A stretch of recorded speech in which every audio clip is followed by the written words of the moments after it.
ખેતરમાં ઉભેલા જીરાને ઉખેડી નાખ્યું। જીરા પાકને વાંદરાઓએ રમણ ભમણ કરી નાખ્યું। ખેતરમાં નિંદા પણ કરવા આવ્યા વાંદરાઓ હોય એમ ખેતરમાં બેઠા બેઠા કપીરા જીરાના પાકને ખોદી રહ્યા છે। પાટણના સાંતલપુરના સીધડા ગામના છે આ ઘટના, જ્યાં 5 થી વધુ કપીરાજોએ આતંક મચાવી રહ્યા છે।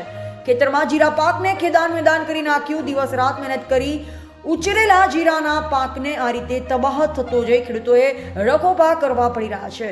જો કે વાદળની જાતને ખેડૂતો ક્યાંથી પહોંચી શકે? વાંદરાઓને જેટલો સમય ખેડૂત ખેતરમાંથી ભગાવે તેના થોડા સમયમાં પરતા ફરી આવી વાંદરાનું ટોળું આવી જાય અને જીરું ખોદવાનું શરૂ કરી દે છે। કપીરાજના આતંકથી અહીંના ખેડૂતો ત્રાહિમામ પોકારી ઉઠ્યા છે।